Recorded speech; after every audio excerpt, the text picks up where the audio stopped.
Hello and welcome to another car review within GT7, and I've been covering these car reviews in the current status of Gran Turismo because at least when discussing new cars, be it returning faces like the Chaparral and the Peugeot 205, or brand new debuts such as this one, the Ferrari F12 Berlinetta, I think it's just a little bit more upbeat than discussing certain other things in the game at the moment. So as far as this car goes, for those who don't know, you actually don't need to buy this car. You can win it once again from the cafe events, and that's actually how I got this one rather than buying it myself. In fact, even if you do choose to buy it, it's not that expensive. It's 373,000 credits, which is pretty good, and judging by some of the kind of weird choices of car in the used dealership, I could see this one possibly even ending up in there at some point, but we'll have to wait and see. But with that kind of price, do you really need it to be any cheaper? As far as the engine and spec and all that kind of good stuff, well, to me, I've always viewed the F12 as being almost like the light version of my dream car, the Ferrari FF. It's a similar kind of look, similar kind of layout, but ditches the all-wheel drive for the rear-wheel drive, of course ditches the shooting brake for a more conventional GT-style shape, and with the popularity of something like a 550 Maranello or a 575, or even the 599, which I kind of hope comes back actually, it's no surprise that the F12 is a very popular platform. The funny thing is though, despite everything I just said, I've never personally liked this car that much, which is kind of ironic, but even for somebody like me who doesn't have this as their, favourite Ferrari or anything like that, even I will acknowledge it's a very strong platform from the get-go. It's extremely powerful, putting out the same kind of horsepower as a Pagani Huayra when stock, 730 horses, and even the weight. Despite being more of a front-engine GT-style Ferrari, which incidentally is my favourite kind of Ferrari, it's not that heavy at all. 1,525 kilos, that's barely over 1.5 metric tons, so it undercuts even stuff like Lambos. Now in terms of the performance points, it's pretty modest, 634, which gives you a lot of legroom to work with, but the thing that you'll probably have noticed at the bottom of the screen in this video, and knowing YouTube, probably you've already commented about it, is the fact that you'll notice I've got traction control turned on sometimes and turned off other times. The reason for that is very simple. For me, I just don't find this car enjoyable, at least stock, which is how I'm driving it in this video, even with sports hard tyres. Once again, you can see that at the bottom of the screen. I don't find this car enjoyable with the traction control turned off. It's not a case of it being slower or faster with or without it.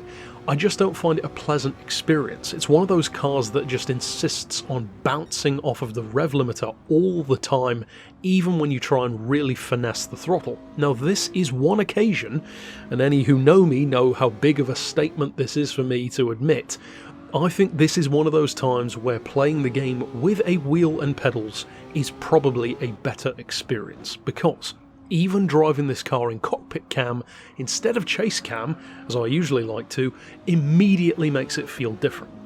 In fact, it makes the balance of the car and the pivot of the steering angle completely change. It makes it 10 times more enjoyable because taking it through corners feels more right. Now, it may seem kind of odd to not enjoy cockpit cam and using a wheel, considering that I review real performance cars on the channel, so surely I should feel right at home doing that, but I think that's the reason why I don't, especially now. I just don't feel that kind of connection that real life has.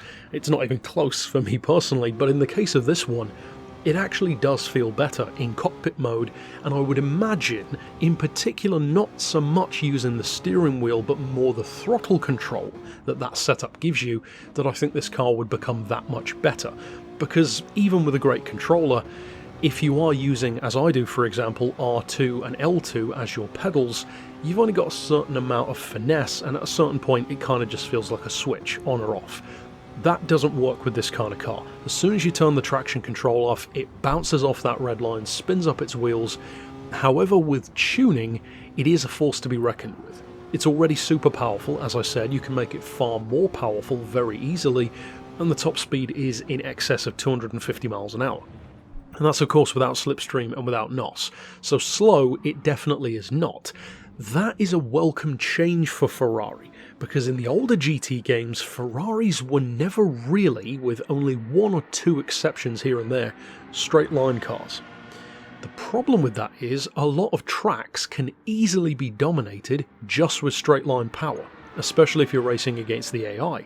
Ferraris tend to be more, or at least for me, the way I think of Ferraris, kind of a mix of pretty decent straight line performance, but more so cornering. Something like an F430 or an F8 Tributo, they're really nicely balanced through corners, and even though I haven't talked about the F8 in the game yet, I will be, and spoiler alert, I love that car in this game. It feels wonderful, and that follows on very nicely from how great the 458 Italia felt in the last game, GT Sport, so it's not surprising that that's carried over. Now in the case of this one, I think it's a great car to win, but it's not necessarily a car which you need to rush out and buy if you don't own it already. It's the kind of thing where you could certainly use it to progress through certain career mode events, but it is such an overly tyre shredding monster in my opinion, again, stock that is, that it just doesn't feel necessary. Simply put, you jump into something like an F8, you will immediately get a feel and kind of a mastery over the car, even straight out of the box, far more quickly than you will with the F12. The combination of extremely high power, super high revving V12, but with rear-wheel drive and a lower weight than you might expect, this is a good 200 kilos or so lighter than something like an SLR McLaren, it just means it's more of a handful than you'd expect from a GT. I think it's more because the F12 kind of bridges the gap between GT car and full-on supercar, which is cool in concept, but it has some associated challenges related to that. But that's overall for my thoughts on the F12. I'm very glad that they brought it to the game, because even though it's not a favourite of mine, it gets me that much closer to having my favourite Ferrari, the aforementioned FF, back. And for those of you who have followed the channel and might recognise the colour, yes indeed, I did paint this especially for this review in Mirabelle blue, just as a little nod back to my first Maserati, which was painted in that same colour. Ultimately, I think a ton of people are happy to see this car. I know many on the Discord server and beyond are fans of the F12, so I'm certainly the outlier when it comes to not being as much of a fan of it. But that's it for my thoughts. Drop yours down below. Do you love the car? Hate it? Find it somewhere in between? Maybe even some recommended shooting styles or upgrades that you would think other people should use.